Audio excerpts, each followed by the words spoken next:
We are here, and today is a special episode. We're going to be talking about some mental health and mental depression. And this is an interesting topic. It's going to be interesting. I like to hear what my partner going to say on this one. Especially, I feel like this is a good subject for both matters and everybody out there in the world. So let's get to it, though, man. Mental health plays a major key part in everyone's life. For some people, it fuels them. For some people, it's an adherence. But we want to try and go through multiple ways of how it starts, how to cope with it, and how to use it as fuel to flame your inhibitions to better yourself. You know what I'm saying? Does that make sense? Yep. So because I know everybody's definition of mental health and mental awareness and mental depression, all three of them is almost like the same thing to me. But what do you think personally when you think of those three names? When I hear mental health, I think of emotional, psychological, and social well-being when I think of mental health.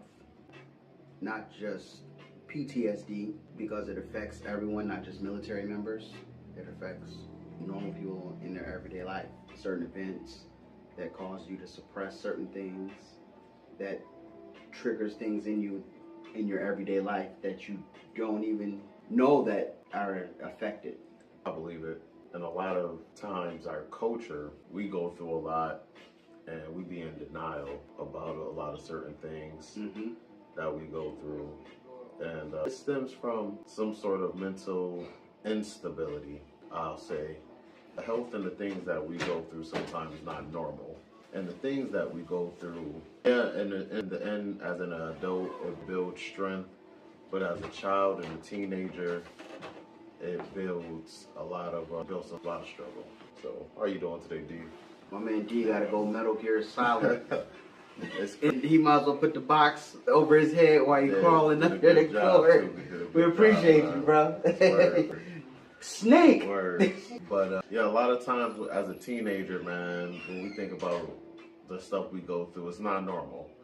And then we always told, especially men, and I don't want to get into that whole men versus women thing, but a lot of times we get told, just suck it up. Right. So it's a lot that we go through, and it do carry on for years and years to come. And for some odd reason, I don't know what it is. I don't know if we feel like therapy is like a cop or something. I honestly don't know what it is. But for some reason, we feel like therapy is not needed. Speaking to somebody else is not needed. And I don't know why we feel like that half the time, but... Because I think it boils down to us, number one, opening up about issues that happen to us, but telling another person that you don't know, telling your business, for your own healing. So, man, so I'm one of those people where I don't know if I'm a contradictor or not, but now I start thinking about when we start hearing stuff as an adult. Well, I think about when I start hearing stuff as an adult. And when I hear certain things where it's like we don't want nobody in our business and stuff like that. See, I come from a childhood life experience where I couldn't even get financial aid signed until I had to fight for it. You know what I'm saying? Because they had put personal information on there. Right. And so what I'm getting at is... The funny part is when you say things like that, we try to hide information, not knowing that they already know our information. Correct. That's why I mentioned this to somebody at work. You walk into a store or you try to purchase something or whatever, and you give them your information or whatever, and they give you your whole information right back to you. You're John Doe, you stay at so-and-so, okay, you're good to go. And you just go, yeah, that's me, and you keep it moving. Yep. Not even knowing that. And so that's where I'm getting You know what I'm saying? We try to hide our information, and they already got it. But I guess that's what makes them comfortable. We want houses, we want homes ownership, we want land ownership, we want to be protected rights, but we don't want to give them no information. As if they don't know it already. That's wild to me, man. That's wild. And so we need to change that narrative with the therapy. I know it's a struggle for me to get into it. So with most people, once you get shut out from being excluded from saying your piece, you feel no need to want to start talking to anybody. But we got to get out of that. We definitely got to get out of that. We have to get out of that and get out our own way and accept we're not perfect. We're not the only people that's going through it. You are one of one, but your issues is one of many. Clip. I'm just saying, man. So we got to start thinking, man. We got to start thinking in a different way, different light. And I'm just going to throw out some early warning signs. And, you know, for some people, this may adjust something in your head for you to realize it. Mm-hmm. You know what I'm saying? Eating or sleeping too much or too little. Pulling away from people and usual activities. Having low or no energy. I know a lot of people do with that. And that also goes with the eating. Because you got to remember, you eat to suppress so much. And you realize why you so sluggish and you don't, you know what I'm saying? And all you want to do, like, I was in a position where I just wanted to sleep. Yep. I just wanted to sleep because the quicker I can go to sleep, mentally I thought, the quicker the day would go by and I'd enter into a new day. Boy, you'd be missing so much. But that was, but I didn't want to miss anything. I just wanted to get the day over with. But in the essence of me getting the day over with, guess what? There's a new day arise. Yep. And you have to do, so imagine doing that constantly, day after day. Trying to escape the end and trying to escape it. It's crazy. The eating, I want to piggyback on that eating part too. Mm-hmm. Just because we're adults and we are getting some form of money now, don't mean you can eat everything. Do not mean we can eat everything. Now you can eat the right stuff, but when we start getting older and we start getting that money and we start feeling a certain kind of way, I ain't have this when I was young. I didn't have this when I was young. Mm-hmm. People, and you know who's the biggest ones? I don't know if it's a true statement or not. What I was about to say. But everybody is. We are all a big issue with that. We start getting some money, and we start eating different, and then we start getting carried away. And then you forget where you came from. And that's why you was fit and functioned and stuff like that. And you still was moving around. Because, see, we look at it as we was poor and ain't have much. But it was just enough. But it was actually portioned enough to stay in shape, to stay... Just enough to keep you... Enough to give you sustenance to be able to think about life. It gave you that drive. I'm going to do this. I can't wait. It gave you a push. But it ultimately gave you portion. Mm-hmm. And that's why you were able to wake up and stay up late and do still work and this. And you still was moving. Do sports, this, that, and the third. It wasn't just because you were young. It was also because some of us, we weren't eating, but we were eating, if that makes sense. So we got to stop thinking as adults, we can, especially grown 50, 40, 60-year-old adults, yo, I'm going to die one day, and it is what it is. That ain't the way to live because, man, you may want to see a great nephew or niece or grandson or granddaughter. Whatever it may be. So don't think like that, man. Facts. I'm sorry, man. Go ahead. No, you good. You Gucci. Feeling helpless or hopeless? Hopelessness. That's another one. Just randomly just feeling downtrodden. And you saying everything that I'll be feeling. I think we both be feeling this, bro. That's why I knew when I came up with this topic, this was going to touch some nerves. Yeah. Smoking, drinking, or using drugs more than usual to try to cope or an escape route consistently. It's dangerous, man. It's dangerous. My dad always said never have a habit you can't support. Not just because you can support the habit doesn't mean you have to abuse it. That's some good facts, man.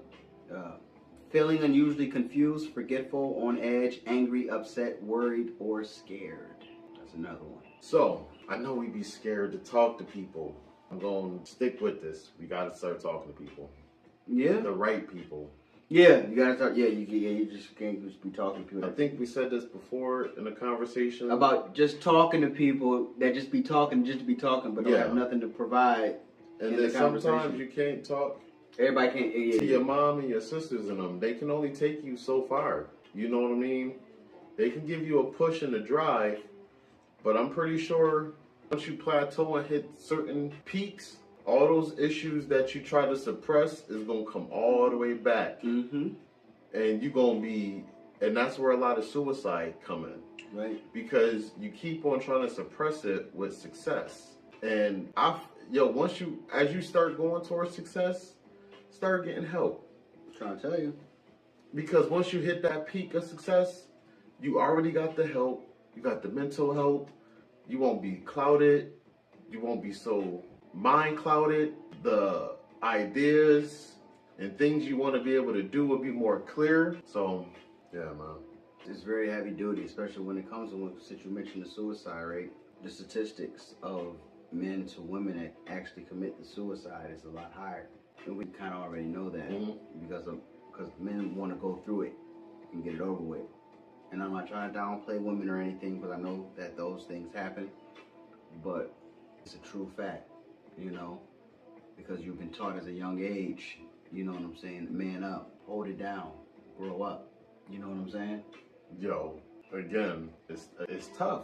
And when you get to those, when you go through that your whole life again, even as an adult, I'm learning again, because I've gone through years of trying to talk and talk. Now I'm back in the suppress mode. You know what I mean? So I understand everything this man is saying, because I'm a living proof, he a living proof. A lot of us is living proofs.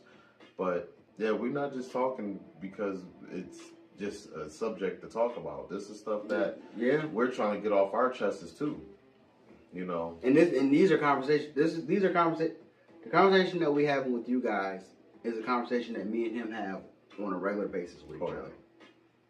Of trying to better ourselves and uplift each other and trying to pick each other's brains, of keeping each other sane. Would you say that's kind of? No, you're right. You know, of trying 100% right. Trying to keep ourselves intact. You know what I'm saying? And it has no color barrier. It's a mental health issue that transcends color. You know what I'm saying? I'll give you something real quick. PTSD, shell shock and trauma, things like that, was studied, especially a lot after World War I, by the Tavistock Institute. And they wanted to try to understand how these people were, try to break down and understand soldiers that came home that had these traumatic issues. So they came over to Tavistock Institute overseas or whatever to understand and break it down of why these things are happening. You know what I'm saying? With the brain, the psychological things, the things that you see, the things that shock you. You know what I'm saying? And it goes in, you know, things like that. Even though that you have people like the Tavistock Institute that basically created certain aspects for using that perfect shell shock and trauma as a mind control weapon as well. Because what you would have is you would have these people come back. Okay, I'm going to go left real quick, all right? We've watched movies such as Salt, Manchurian Candidate. Still don't like that movie. Which one? One with Denzel? You might not like it, but it's a good movie. As far as like just the focus, the understanding. Like, but I've been trying for years. But it's very much out. There's a lot that goes with it. And Black Widow. And also another one, Hitman. Okay? I just mentioned all those movies. What do they all have in common? That one person, I don't know. That one person that always seemed to be awoke. That and brainwashing. Yeah. Or, okay, yeah. You know what I'm saying? That's a better word for it. Yeah. But I understand what you mean by awoke. But what comes with that brainwashing comes with, when you looked at movies like Hitman, Scarlet from Black Widow, Manchurian, well, I won't go Manchurian Candidate because he was a little bit older.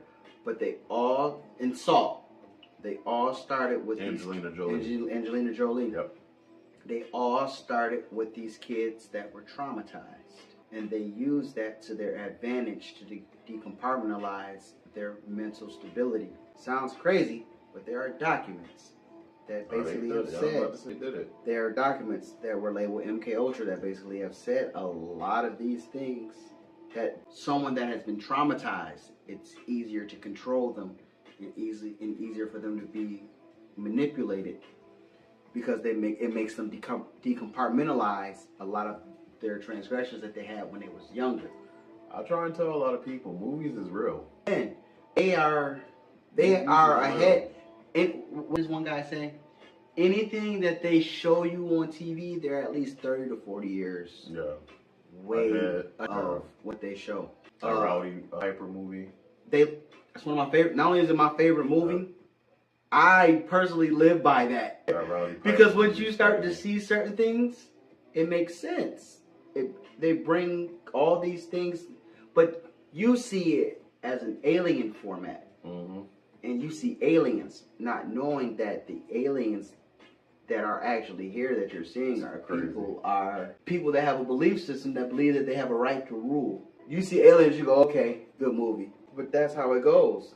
Think about, we don't even see it. The old gods are coming back and we don't even see it. Oh, yeah. Mazda, Honda, Saturn. All this stuff is coming back into fruition. Them all cars. That's crazy. Nike.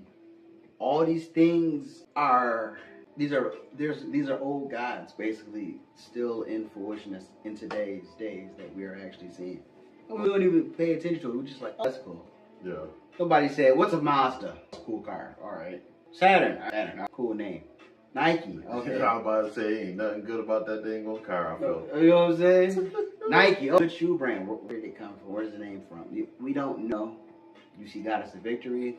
There's Mother Goddess Worship. It plays into so much stuff that we don't see psychologically because there's a veil in front of us and we don't look behind the veil, you know. So it's a lot that comes with mental health, but I've mentioned that with the top. Sorry to go on a rant, but that kind of like mentioned how easy it is to use people that have been traumatized for personal gain, so to speak. And that's what they do, and that's why therapy is so expensive. Come on, man. Therapy is expensive. They wanna. And think about it. Look at the percentage of people of psychiatrists that actually commit suicide. But so on subject, off subject, right? As we speak on making it expensive. I don't know if I'm gonna get crucified for this one or not, but I'm going out there with this one. If I do it, you gotta do it. And this might shock some people. There is one source of free therapy if you get out your own way. There's one free source, and that is a partner. You get you a good partner, both male or female, that is a good source of therapy. Asking someone to carry your baggage. No, I did not say that. No, but I'm saying, but that's another thing. But if they can give you some relief, take some pain off you, open you up, that will help a lot of people. And when I say get out your own way, you got women that would be in their own way when it comes to a good person, and then you got dudes that will stand in their own way and purposely put blindfolds on to good women. I think women probably do the same thing too, purposely put blindfolds on. Whatever everybody because we always want to be scared, whatever. We always want to see the best in someone and try to uplift them out of their rut. You scared, whatever. But a good partner, I honestly feel like can take you a nice way. And that's a good partner, yes. And that's including myself. And that's why I've been on a seek. It's you know, and this my secret. How I do it is different, but again, I gotta change how I do it also. But I honestly feel like a good partner can definitely be a free source of therapy. If they're a really great partner, they can be a good source. Yeah, if you can find a person that's able to willing to take your baggage on and you to take theirs, okay. Yeah, I understand. You know what I'm saying? I'm coming into the situation, and you come into a situation, and then ask somebody to help you carry your baggage, and you carry theirs. That takes a lot of load off of each other. And then whatever you may find out within each other, because you know how it is when you're in relationships. Whatever you start to open up about certain things that you don't know, because you feel comfortable with that significant other. Mm-hmm. So I understand that. You know, so it's just a fact of finding somebody that's willing to help you carry your baggage. Yep. And some people use dating and the first date, the second date to spill the beans and everything. That's not going to help, my friend. Yeah. That's going to chase somebody away. That is going to chase somebody away. But here's the catch, though. If you tell somebody that you're going through some stuff and they, accept you for who you are in the beginning, and that's different. But don't just throw everything all out there the first couple of days and stuff like that. Just give people time to actually understand what your problem is, and let them make the decision if they want to. Yeah, but it definitely come. It'll come. No. Well, but that's my thing though, because like I said, I know that therapy is expensive, man. Yeah, it is. But so what we're going to do is we're going to go this route real quick because we don't want to just give you the negative. We want to give you some positive aspects as well. If you can, get professional help. Don't be scared to ask. 100%. Connecting with others, staying positive, getting physically active. Yeah. Get yourself into a mind state of getting yourself physically together. Helping others is definitely a good way. That's and take some gratification with that too.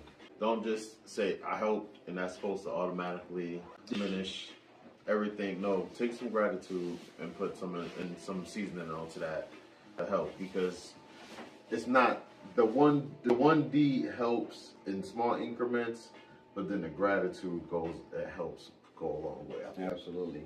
Work productively. If you can make meaningful contributions to your community, that plays another part. And work positive too. Work positive. You'd be amazed what your smile or your interaction with people that come into your job site or your work site or your school site, what impact that may have on the rest of their day. Mm-hmm. And that's definitely a plus of what you need to do on bettering not only yourself but bettering others. And have some confidence too, and know that there is light at the end of the tunnel. Defeat is, I know we all feel defeated, but man, if you got any little bit of pinch of dash of hope and confidence, man, just dig at that, dig at it, and it'll work out. It'll definitely work out for you. Absolutely. It'll work out for all of us. You just gotta fight it and push through. And having help does not mean anything less than you just got assistance. Do not feel embarrassed because you have not seen it in your life or you never received it in your life. Don't take those two things and feel judged. We all talk to somebody, and to be perfectly honest, I think when you, like we said before, when you talk to the wrong person, I think that actually enhanced the depression, because you really consoled yourself to somebody that you really care about, and because they couldn't solve it, you feel like, well, what the heck? Mm-hmm. You know, so don't feel embarrassed that a stranger that you never would have thought in your wildest dreams can give you some assistance and help, because you never know where it can come from, and you never know what that person can do for your life. Absolutely. That's what my take on it. You're 100% correct, and I agree with you. And for me, I'm going through some stuff. I'm working on finding a counselor to go through some things financially and emotionally, spiritually, and physically. And I know the push starts with me first. It starts with you having to admit that you need help. So you're not alone, but I'm there with y'all guys fighting the fight. Yeah. So there it is, and that's how we're gonna wrap this up. Love you guys. Love you all. I'll be putting that number in the bottom for people that need help, that need counseling, or want to talk to somebody. I'm gonna put the number down there so you guys can get the help that you need. And for people that live in Buffalo or any state, what I would do is go to your heftyfriendgoogle.com and put in free mental health counseling and see if there's anywhere in your state or city that you can start off for free to get comfortable with even thinking about being able to go into therapy. So there it is. We love you. Y'all have a good night.